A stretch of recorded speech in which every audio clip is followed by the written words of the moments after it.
Welcome back to Real Clear Politics on Sirius XM. I'm Andrew Walworth, and I'm joined now by Miranda Devine. She is a columnist for the New York Post, the author of the book Laptop from Hell. Also with me is Carl Cannon. Miranda, welcome back to the program. Thanks very much, Andy. Hi, Carl. Hello, Miranda. So, Miranda, you have this piece out in the New York Post about White House Chief of Staff Susie Wiles. It's also on your podcast, Podforce One, which I commend to people. It's great stuff. And here's part of what you say. You say this, and this is quoting from your article. Donald Trump calls her the Ice Maiden, but in person, the very private White House Chief of Staff, Susie Wiles, is warm and hospitable as long as you don't cross her. She didn't become the most powerful woman in the world without a determined glint in her eye that can silence the most spirited cabinet member. So this is a great profile. It's featured on RCP's front page today as well. But I was struck by that line when you called her the most powerful woman in the world. Do you really see her that way? Yes, I do, because Donald Trump is the most powerful man in the world, and she's the most important person in his orbit. She runs everything. The way she describes her job is she doesn't manage Donald Trump, but she manages everything around him. She makes sure that she solves problems before they get to his desk, so that he has the time and space to figure out what he needs to do, creative solutions, solve. He's got the worries of the world on his back and, a lot of problems to fix in this country. So she wants him to have a clear mind so he can do that. And then I asked her, because she mentioned that, about him getting cranky. And I said, so how do you handle him when he's cranky or irritated or angry? And she said, well, you have to understand that he's only ever angry for a reason. And so her job is not to manage his anger, but to sort the problem that has made him angry. And look, she does that very well. And she's formidable. And she's certainly, anyone who has crossed her, like, famously Ron DeSantis, has come out on the wrong side of that equation. But the way she describes it is, despite Donald Trump calling her rough and tough at one point, she doesn't come across like that at all. And she said, well, I would prefer not to be like that. And in fact, the way this office is going and everything, we've got such a good team here, and she's handpicked most of them, that, I don't actually have to show that side of herself. She doesn't have to show that side of herself very often. She said, and then intriguingly, she said, except this morning, this is on Monday. And I said, yeah, what happened? And she just gave us a little glimpse into it, laughed and said, oh, well, when you have a cabinet full of such impressive people who've got, great careers before they even came in here and a lot of skills, you're going to have some of them that think that they can run their own race. I'm paraphrasing her. And you just have to remind them that they don't. Miranda, I wanted to ask you something.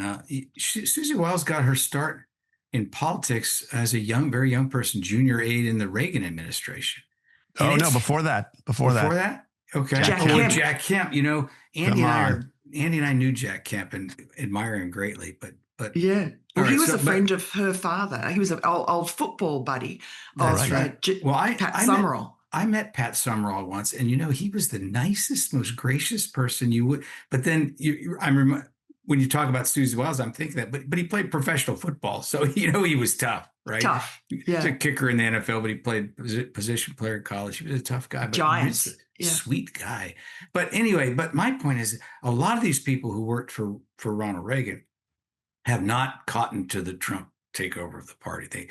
They think that Trump is very different from Reagan, and they think he suffers by comparison to Reagan. But Susie Wiles obviously doesn't think that. So how does she reconcile working these guys, real gentlemen like Kemp and Reagan, and this guy who's kind of unplugged and says whatever comes in his mind, Donald Trump?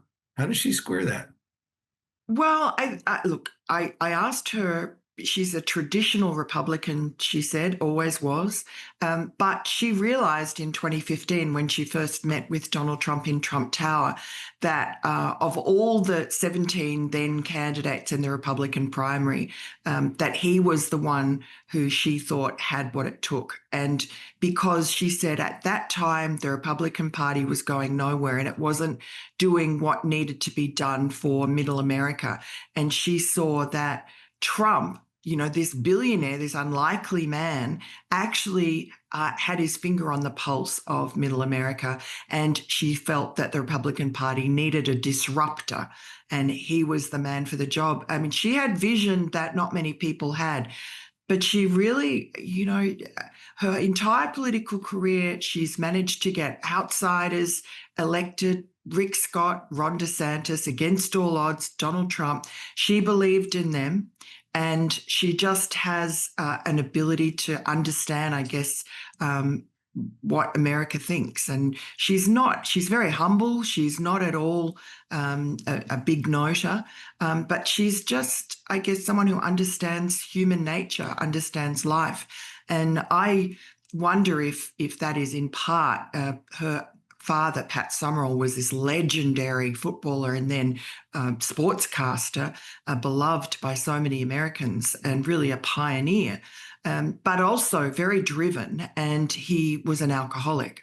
And so she was used. I mean, she saw her mother, who brought up their large brood, I think 4 kids.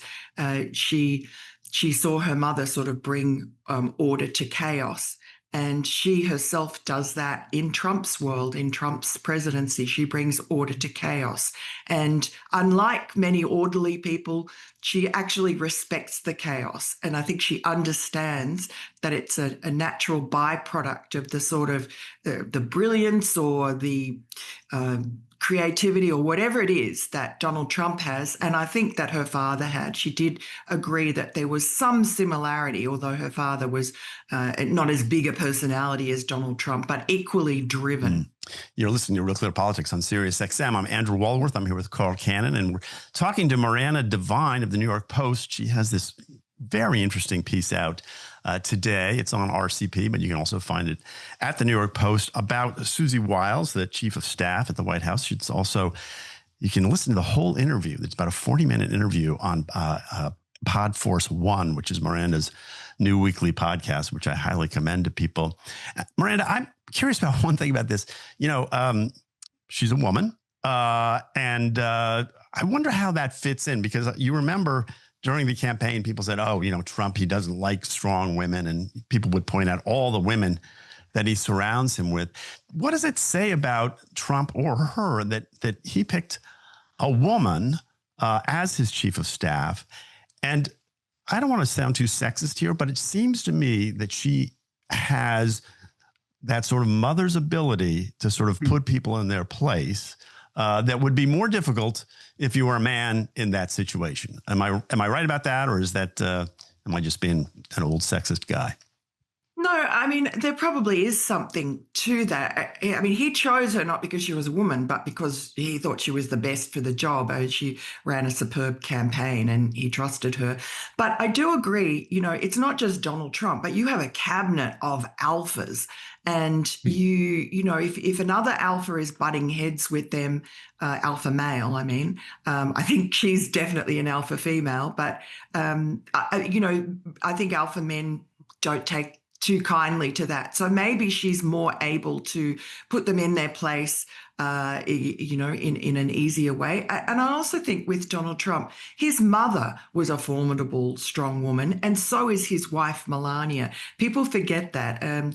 He's quite capable of having a respectful relationship with a strong woman. It's exactly the opposite of what people like Mark Cuban and Joy Behar imagine about him. And that was the other interesting thing about Susie Wiles. She's, an incredibly intelligent woman. She's been in politics for, 50 years or 40 years, sorry. And she understands human nature. And yet she has an enormous respect and admiration for Donald Trump, believes in what he believes in.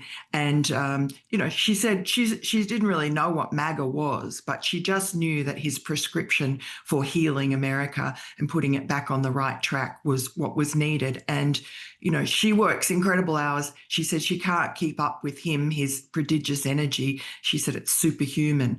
But she's just wanting to do this and sacrifice, I guess, at this stage of her life. She's 67, just as he is, because she believes in the mission. It's not just about personal ambition. It's about doing the right thing for the country that she loves and that he loves. I mean, that sounds a bit Pollyanna-ish, but certainly the impression that I get every time I go into that White House. Yeah. Carl, we got 1 minute left. You got a final question for Miranda? Yes, I do. She doesn't give many interviews, Miranda. I can understand why she gave one to you. You're a formidable journalist in your own right. But how does she view the press, do you think? I think with wariness, but, I mean, maybe a bit of cynicism, but also she's a political operative. She understands that they have to live in this environment, in the swamp, with a lot of media that's antagonistic and hostile to Donald Trump. She thinks that Donald Trump has been very misunderstood. And I guess she feels that they're just going to continue on regardless of whether there's negative media. Donald Trump loves the New York Post. It's his hometown newspaper. And that obviously gives me a big advantage. And, he did the first interview with Podforce One. And, I've been trying to get an interview with her for ages. And just very glad that she did it. As you said, it's a rare interview, but it's probably because she felt comfortable. It's not really a podcast that is, because it's long form. I'm not trying to get a front page out of it, which I usually do with, interviews, say, of the president or big people. And, when I first did an interview with the president, I got 7 stories out of it, including a front page, but that was a print interview. This is very different. I'm not looking for a gotcha or a news story, because I think it's more interesting in this environment to just tease out of them what makes them tick, and maybe some interesting anecdotes or quirks about them that people don't know. Like, for instance, that Donald Trump learnt the flute when he was a child.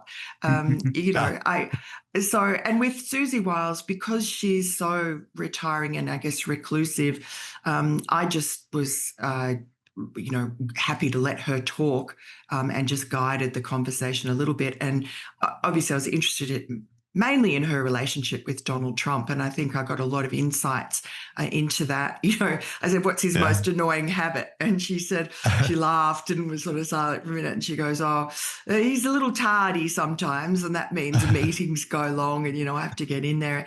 And then the other interesting thing was about the chaos question. She said, look, he likes that he likes a lot of inputs into decisions. And then she said, and that's good. And that's the way it should be. And that he does things. She said, but at some point you have to stop and you have to make the decision. And I think, although she didn't say it, that's part of her multi-talented role, is to actually rein it in and get him to a spot where he's made a decision.